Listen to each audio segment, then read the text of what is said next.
Here's the Panasonic FZ2500, here's the Panasonic UX180. In this video, I'm going to compare and contrast these two camcorders because they both have 1-inch sensors, they both shoot 4K. I think it has the same sensor. The zoom lenses are very close together, and it's essentially gives you the same picture quality between the two cameras.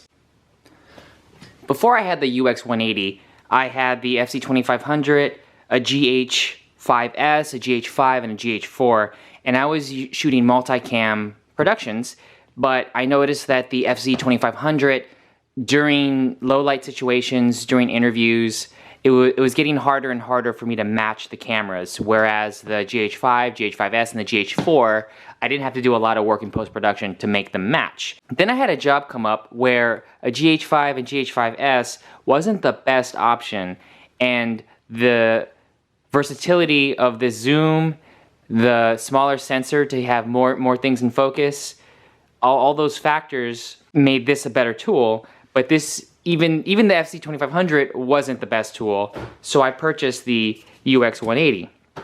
And then I noticed the UX180 having a lot in common with the FZ2500. You could say that they're brother and sister to each other. Even though it's a different form factor, at different segments of the market, and the UX180 has its own variations with the UX90 and the HX1, I believe.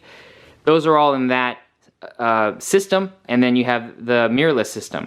But working together, when I was intercutting them, I didn't notice that much of a difference versus the FZ2500 and the GH5 and the GH5S. These two cameras match pretty well together. So if you're in a situation where you need two camera angles that shoot 4K that do very similar things, and you don't want to spend double the amount for a UX180, and you don't want to get two FZ2500s for whatever reason, this is a very good combo to take with you for traveling or just shoots in general. A variety of shoots that you can do with this combination, and I highly recommend it. But let me get into the pros and cons of each of these cameras. The first thing is the size. Now, the size obviously plays a big factor in the differences. There are certain situations where I would take the UX180 and I wouldn't take the FZ2500 and vice versa. For example, when I'm on a production where I have clients that are paying a lot of money and they expect to see high quality gear from me, even though the picture quality is pretty similar, showing up with the UX180, it makes the client feel more comfortable showing up with something that looks perceived higher quality and bigger production. But if I'm doing run and gun, the client is not going to be there and all they care about is the picture quality, but I really need to be light on my feet and almost invisible in a crowd, I will use the FZ2500 because I can get away with a lot more secretively with the FZ2500 than I can with the UX180. So size is a big factor obviously in both of them. The second issue is the record media and outputs. I can kind of combine them because outputs, if you're shooting to an external recorder, the FZ2500, you have the micro HDMI output, but on the UX180, you have a full HDMI.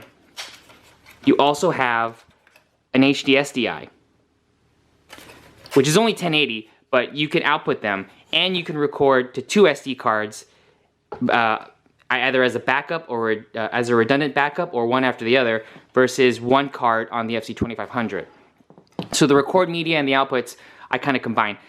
As far as the codecs go, they have almost the same codecs. I think the UX180 has a few more codecs, but it's all 8-bit codecs. There's no 10-bit codecs in here. The picture profiles are all the same, with the exception of the FZ2500. For whatever reason, you can install with a fee Vlog-L.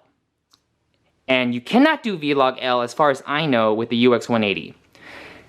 I would not install a Vlog-L on an 8-bit codec because I've shot that with the GH4 and had terrible results. The Vlog-L works best with 10-bit codecs.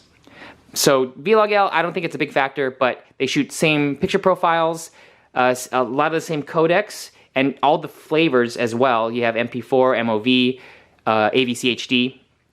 Frame rates are similar. All of that is all very similar. Going back to the outputs, timecode in-out.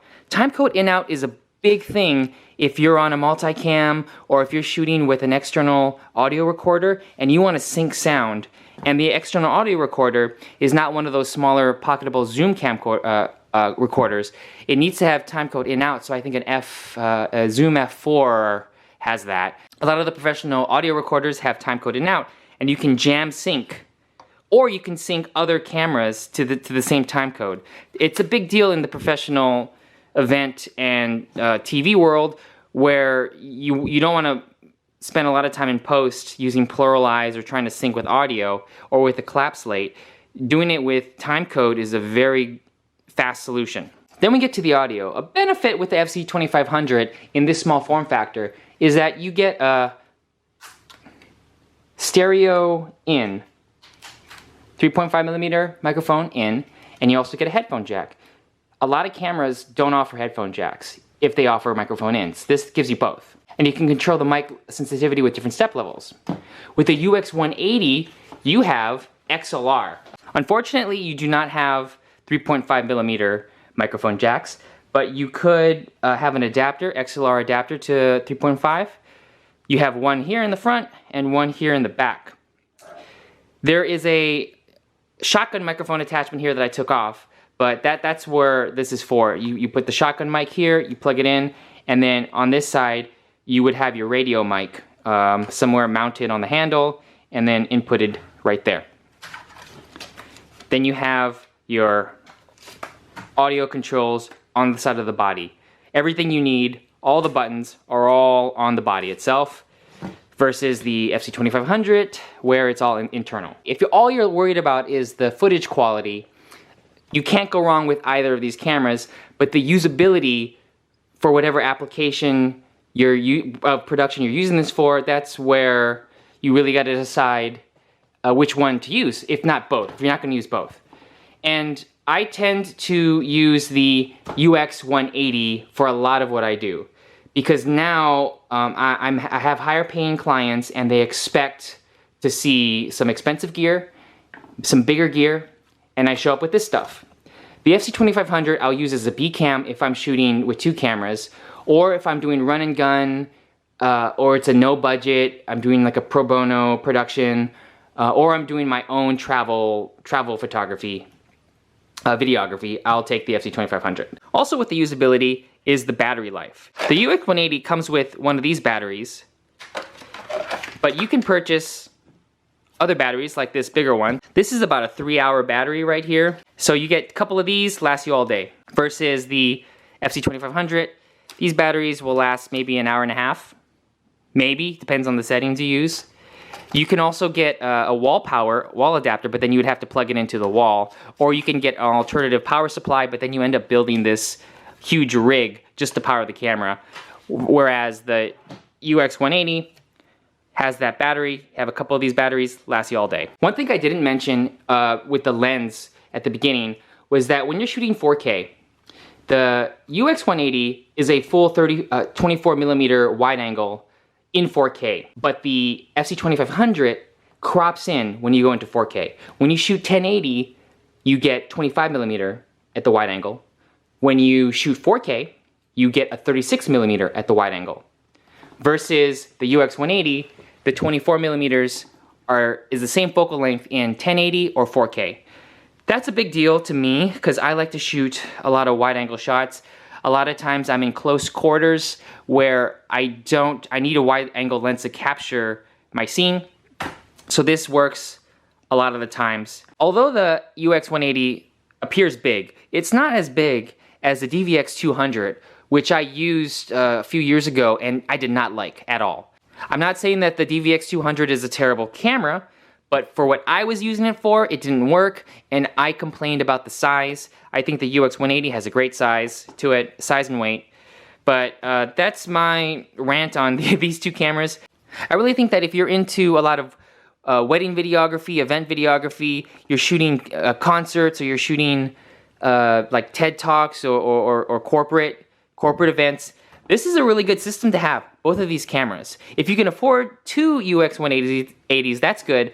But if you want to have more versatility in your camera package and you want to be light and portable, a one-man crew or one-woman crew can take both of these, put one of them on a tripod, or what you could also do is use the FZ2500 in its stills mode. Now, it's not the best stills camera compared to the other Panasonic cameras, mirrorless cameras, but it's better than the UX180. So you have that versatility with this combination.